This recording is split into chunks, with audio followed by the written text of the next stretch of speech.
Hello everyone, my name is Michael. Most everyone calls me Smitty, and this video is called Why I No Longer Use a Microwave. Hopefully the volume is okay on this one. I wasn't happy with the volume on the other one, my last video, and hopefully that beeping that I can hear stops. I hope you appreciate my artwork here.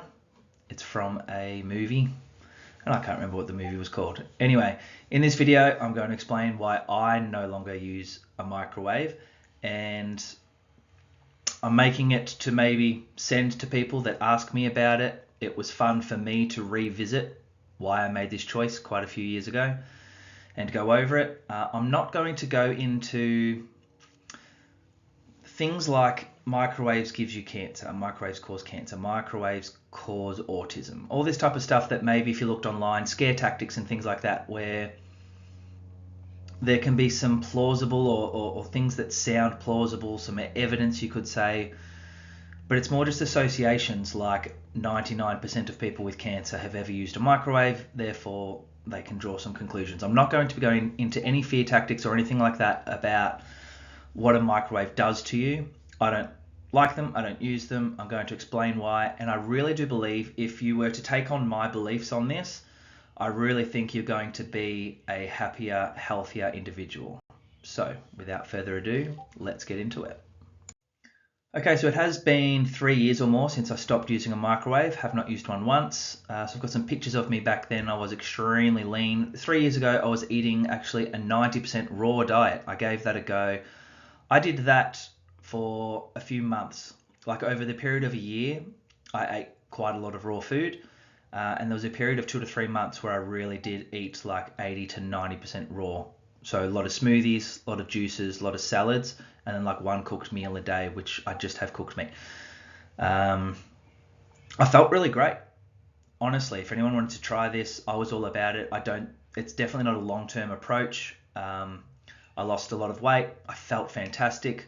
I got stronger at things like pull-ups and push-ups, so body weight things, exercises, but my strength in the sport that I compete at went down a little, and I couldn't get it back up until I started putting on weight again. So not a long-term strategy, but I really did enjoy my experience doing it. Anyway, I just thought this is about the time where I started experimenting with food a little bit differently and looking at food a different way, which is actually what I'm going to be talking about most in this video.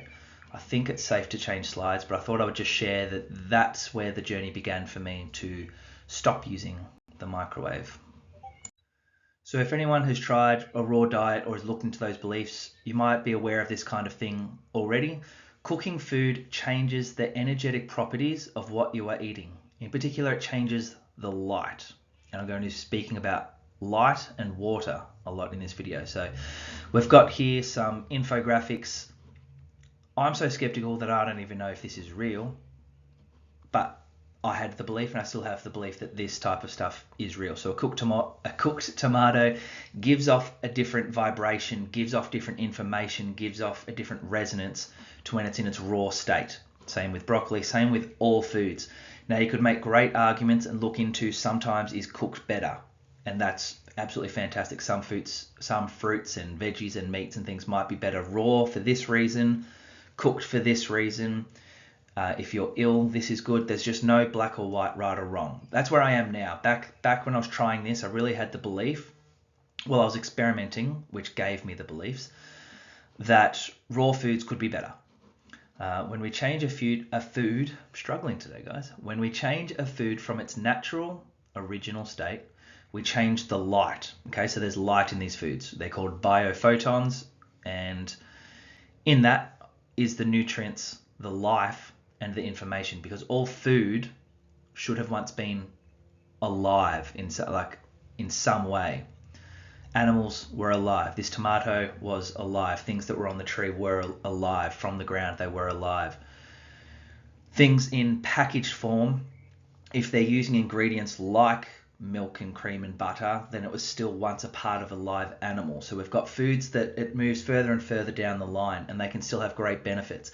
But once you start getting to the really synthetic products, I call it dead food. A packet of chips is dead food with vegetable oil.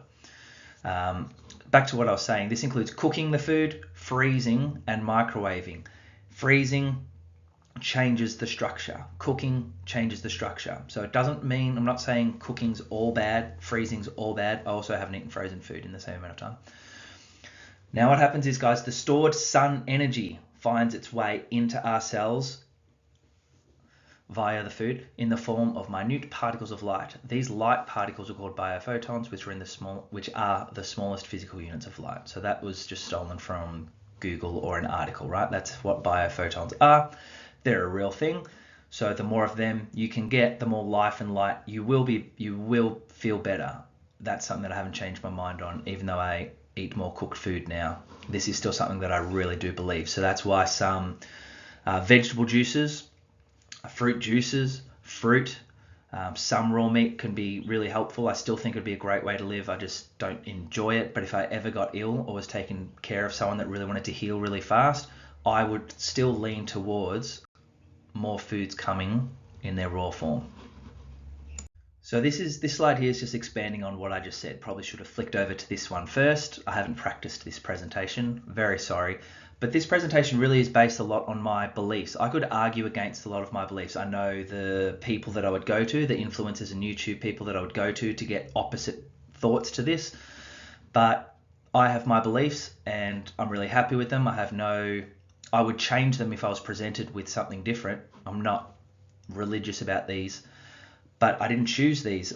These beliefs came to me through noticing things, trial and error, and learning. So I'm a big fan. This is exactly what I just said. Big fan of fruit because it was once alive, or it is still alive, like it's not totally dead, even a few days later after we've got it.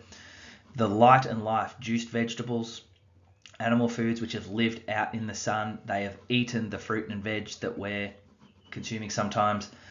And then being outside, there's a lot of measurable sources of infrared light that do affect us, and other things that I think we can't even measure or know about. The sounds that are outside, the wind, the grass. I know it all has an effect on how we absorb energy. Okay, let's get into the microwave stuff. So, how does a microwave ruin things? You might already be able to piece it together with what I just spoke about in my beliefs there. Please appreciate my art. We've got some scary looking, well, that one's not scary looking, it's just a nice lady, but it's black and white, which makes me scared. Makes it look scary. How does a microwave ruin things? Let's find out. Okay, microwave ovens heat food. I don't know if you know this. Did you know this? Let me know. Microwave ovens heat food by injecting the food with microwaves. Little waves. Microwave, they're little waves, which are a form of energy falling between radio waves and infrared waves. So what does that mean? What are you talking about? These ovens use a magnetron. I think over here, there must be a magnetron in there to transmit the microwaves which excite the molecules in water, sugars, and fats. Stolen from Google or something like that. So this magnetron device that this guy invented, it sends these signals of these small waves that are somewhere between, infrared and radio waves. It sends these little beams of light out, and then the microwave being metal and in a box like that, it goes over to one side and back and forward and back, and it just keeps these microwaves just keep going through the food, and it excites the molecules. It actually, something to do with it grabs hold of the hydrogen and spins the water or something like that. Things rub against each other and they heat up. When I learned that, guys, I was going out of my way to buy organic food and juices. I was going to 3 different places a week to get the oranges I wanted from here, and they had this on special here. I was going to all this effort to get great quality food because I was really taking health into my own hands. And then when I learned that this changes the water, changes the biophotons, changes the life and light inside the food, why on earth would I reheat the organic food that I just paid an extra few bucks for and traveled quite a distance for during the lockdowns when I'm not supposed to travel, and then zap my food, and it does that to the water? And the reason I'm having this food isn't for the calories and carbohydrates and stuff like that. I'm having it for the light and life inside it.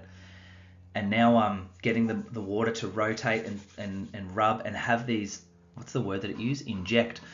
It injects radio waves into the food it was just a no for me, guy. It was just a no. And basically, I could almost end the video here because that is why I no longer use a microwave. So I wrote this little thing here. If it's true, because I'm saying if, it is one of my beliefs, there's a lot of evidence for it, but a lot of people are still going to be stuck in the paradigm of food is calories, carbs, like macros and micros, some vitamins and stuff like that, and that we're kind of like a robot or a computer, and I eat the food, my body processes it, and it just does a mathematical equation, and it gives me 60 energy because this had 80 energy and it took 20 and here's 60. It just doesn't work like that. If it's true that it is the water, the life, and the light that we absorb from food, then small waves being injected into the food, causing it to move to generate heat, would partially or completely destroy the water, the life, the light, meaning the food we get on our plate is not the same as it once was. So this is a big if. Well, it's not a big if to me, but if I was explaining this to someone else, this is why I honestly do not care if other people use a microwave. I don't think I've tried to convince one other person. I know a couple of people that have stopped using it because of me, or because learning this with me, or me sharing it. Do not care what you want to do, would never talk someone into it, because it's based on this belief that I can't exactly prove, although there's a lot of evidence for it, that the way we absorb food and the way we create energy isn't as robotic and mathematical as the world has us believe right now. Okay, proud of this slide. I like this. Guys, for me, that's enough. Does it cause cancer? Don't know, don't care. Probably doesn't. I don't think it does. Does it cause sickness? Well, maybe indirectly. If it's killing your food and you're basically just eating, you may as well go eat paper. Would you get sick if you ate nothing but paper for a few years? Yeah. You'd have nutritional deficiencies. Radiation poisoning? Probably, but that's not even why I'm avoiding it. Carcinogens in the food? You can go Google all those things and you'd find heaps of videos and evidence and scare tactics and stuff like that. And then you'll find, I'm sure Big Microwave has a bunch of videos out there disputing that with evidence. Don't care, guys. Guys, that's enough for me. If it changes the water and the life inside the food, I'm not going to use it. All right? I eat cold food sometimes. I cook my breakfast before I eat it. I cook my dinner before I eat it. I use an air fryer at work to reheat my meals. It takes like 3 minutes, and that's just using heat. That's not using microwaves, okay? Does cooking food change things? Yep, probably. Is it better raw? Sometimes yes, sometimes no. Nothing is black and white in this world. There's just no definitely yes or definitely no. But if you share my understanding, which I didn't come up with, if you share my understanding of food on how we absorb from the sun, that the sun beams down on this world, on us, the animals and the plants, it photosynthesizes energy, and then us humans either eat those plants that have absorbed the sun, or we eat the animals that have absorbed the sun and the sun from the plants that absorbed the sun. It's just one big, coherent, lovely, sunny, natural thing. Microwaves aren't natural. I believe they destroy things. Should have flicked over to this slide for that little rant. Food, to me, is water, light, and life. It's not just something that's edible on a plate. It can be something you drink. It can be, I've written life there. Like this family here, they're getting energy from the sun. We wouldn't call it food, but they are getting things from the sun and the water and the sounds and being next to loved ones. They are getting things that are measurable, that can help your body create energy. And that's why we eat food, to create energy. Sometimes we eat it just to enjoy the taste, right? Why would you zap or kill those things? If you wouldn't zap your small child, then you shouldn't use a microwave. Okay, guys, I hope you've enjoyed that one. Let me know if you think, if you agree or disagree. Don't even let me know if you disagree, because I just do not care. In summary, our bodies use the light and water from food and other sources to produce energy. The quality of your health, which means the quality of your body, your experiences, your thoughts, your sleep, just everything, the quality of everything will be dictated by the quality of that light and water. Microwaves can destroy, or at the very least disrupt, the information coming in. Michael, well, that's me.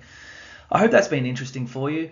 If you want to look into it further, I would learn about biophotons. I loved learning about biophotons. Remember, if you get into juicing and things like that, it's just a way of getting a lot of great energy and sun and light into you. You don't have to do a 2-week juice fast or anything like that, or commit to juicing forever. But adding some juices in, experiencing a 2 or 3 day juice fast, all those things, mega beneficial. The dog's barking, which means it's time to go. Hope you enjoyed this one, guys. See you at the next one.